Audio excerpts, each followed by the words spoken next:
দূর, এই একঘেয়েমি জীবন আর ভালো লাগছে না। না আছে একটা গার্লফ্রেন্ড, না আছে কোনো এনজয়। তুই আবার গার্লফ্রেন্ড বানাবি? তুই তো মেয়েদের কাছ থেকে সবসময় দূরে দূরে থাকিস। আরে যেরকম মেয়ে আমার পছন্দ ওরকম কোনো মেয়ে তোমার চোখেই পড়েনি। ও, তা তুই কিরকম মেয়ে চাস?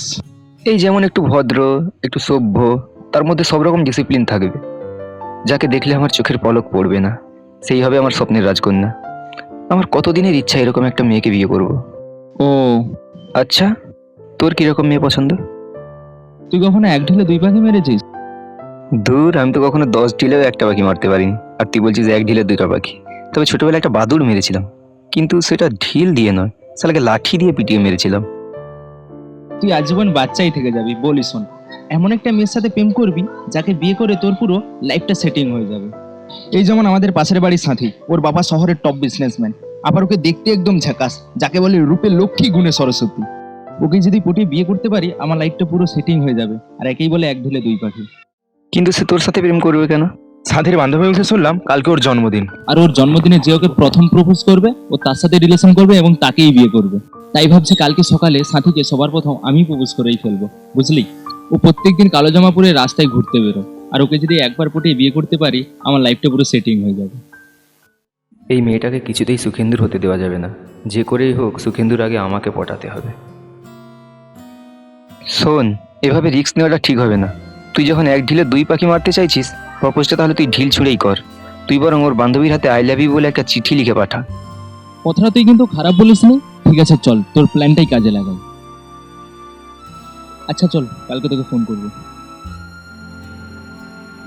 যেভাবেই হোক কালকে সবার প্রথম সাথীকে আমি প্রপোজ করব, আর তুই বসে বসে আঙুল চুষবি।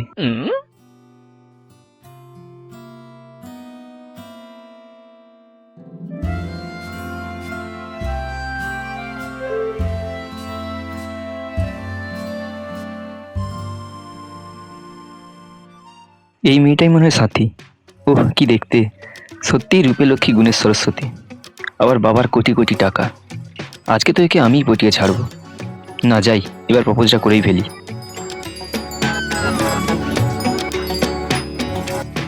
হাই। Yes, tell me.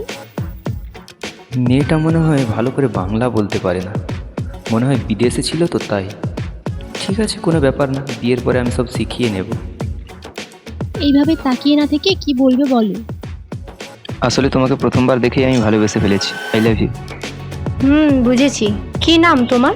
আমার নাম আকাশ, বাবার নাম বিকাশ, আর দাদুর নাম প্রকাশ। হয়েছে হয়েছে, এত ডিটেলস দিতে হবে না। এই নাও ফোন, এটা তোমার নাম্বারটা ডায়াল করে দাও, আমি কল করব।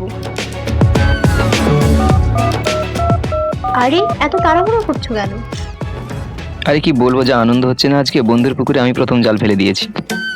আরে কিসের পুকুর, কিসের জল, আমি তো কিছুই বুঝতে পারছি না। যাও তো আমার জন্য একটা সিগারেট নিয়ে এসো। আরে কেমন মেয়ে তুমি, সিগারেট খাবে বলছো? তোমার এত সুন্দর রূপ, তাহলে গুণটা ভালো নয় কেন? দূর, এসব রূপগুণ আমার দ্বারা হবে না। ছোটবেলা থেকে আমি একটু গুন্ডামি করতে বেশি ভালোবাসি। এই এলাকার টপ গুন্ডি আমি। এসব তুমি কি বলছো সাথী? কে সাথী? আমি সাথী না, আমি সুপ্রিয়া, কুখ্যাত সন্ত্রাসী গালকাটা স্বপনের মেয়ে আমি। হায় হায়, আমি কি করে ফেললাম! না না, তোমার মতো ডেঞ্জারাস মেয়ের সাথে আমি প্রেম করতে পারবো না, প্রেম ক্যান্সেল। এই প্রেম ক্যান্সেল মানে প্রপোজ করে প্রেম ক্যান্সেল করা হচ্ছে? গালকাটা স্বপনের মেয়ে আমি, এক্ষুনি বাবাকে ফোন করে তোর হাত পা ভাঙার ব্যবস্থা করছি। আচ্ছা দাঁড়াও, আমি একটা ফোন করে আসছি। আরে কাকে ফোন করবে? বাবাকে? ঠিক আছে, শ্বশুরমশাইকে ফোন করে বলে দাও বোমা পেয়ে গেছি। আচ্ছা ঠিক আছে।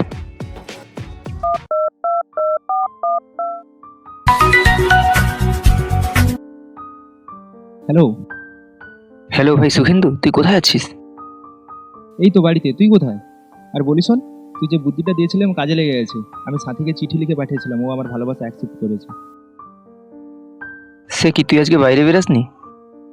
না রে, আজকে সাথীর জন্মদিন তো তাই বাইরে বেরোয়নি। কিন্তু তুই কোথায় আছিস?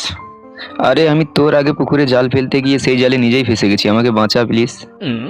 কি বলছিস তুই? আমি তো কিছুই বুঝতে পারছি না। আরে আমি মানে এই কতক্ষণ কথা বলবে, আসো এইদিকে। আরে পালাচ্ছ কেন? পালিয়ে যাবে কোথায়? আমার হাত থেকে এত সহজে তোমার রেহাই নেই।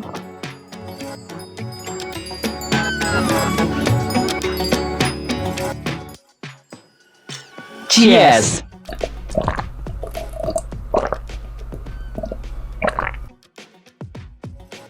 আচ্ছা, আকাশটা ওখানে মন খারাপ করে বসে আছে কেন বলতো?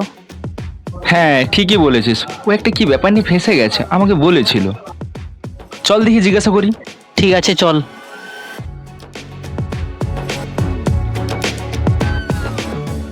এই আকাশ শোন।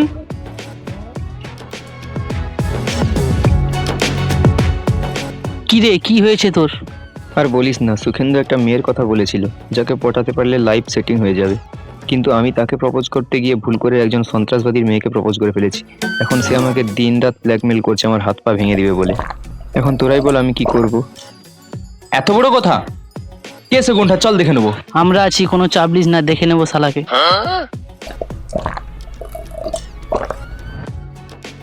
এটা একটু খা, মনটা ঠিক হয়ে যাবে। চল, এই নে খা। কি দেখছিস, খা। এটা খাবো? হ্যাঁ খা।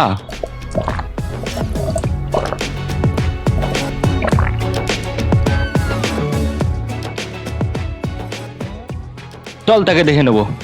নাম কি তার? কি যেন নামটা ভুলে যাচ্ছি। ও হ্যাঁ, গাল কাটা স্বপন। আরে কোথায় চলে গেল এরা?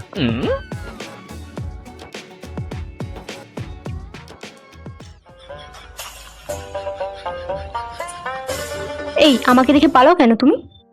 দেখো সুপ্রিয়া, আমি তোমাকে ভুল করে প্রপোজ করে ফেলেছি। আমার কতদিনের ইচ্ছা ছিল আমি একটা সুন্দর ভদ্র মেয়ের সাথে প্রেম করব, কিন্তু তুমি তো একটা ডেঞ্জারাস মেয়ে, তোমার সাথে আমি প্রেম করতে পারবো না। প্লিজ আমাকে ছেড়ে দাও। কি আমাকে তুমি ডেঞ্জারাস বলো? এক্ষুনি বাবাকে ফোন করে তোমার হাত পা ভাঙার ব্যবস্থা করছি। আরে সরি, আমার মাথা ঠিক নেই। প্লিজ আমাকে ছেড়ে দাও তুমি। ঠিক আছে, ছাড়তে পারি, তবে আমার কিছু শর্ত আছে। ঠিক আছে বলো, আমি তোমার সব শর্ত মানতে রাজি আছি। শোনো তাহলে। শর্ত নাম্বার 1, অযথা ফেসবুকে সময় নষ্ট করা যাবে না। শর্ত নাম্বার 2, আমাকে রোজ ফোন করে খবর নিতে হবে। আর 3, ফোন থেকে ফ্রি ফায়ার আনইনস্টল করতে হবে। আর লাস্ট শর্ত হচ্ছে তোমার সামনে পরীক্ষা, তোমাকে রেজাল্ট ভালো করতে হবে। ওকে, আমি তোমার সব শর্ত পালন করব। আচ্ছা ঠিক আছে, এখন চলো আমার সাথে।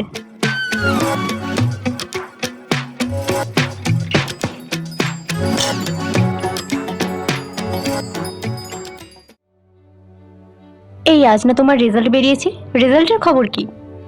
সুপ্রিয়া, আমি ক্লাসের মধ্যে ফার্স্ট হয়েছি। সত্যি তোমার শর্তগুলো মেনে চলতে আমার লাইফে অনেকটাই উন্নতি হয়েছে। ওকে, গুড বয়। তাহলে আজ থেকে তোমাকে আর ডিস্টার্ব করবো না। প্লিজ সুপ্রিয়া, আমি নিজের অজান্তেই মন থেকে কখন জানি না তোমাকে অনেকটাই ভালোবেসে ফেলেছি, আর এভাবেই তোমার সাথে সারা জীবন থাকতে চাই। আচ্ছা ঠিক আছে, আজকে তাহলে চলো, নাহলে কেউ দেখে ফেলবে।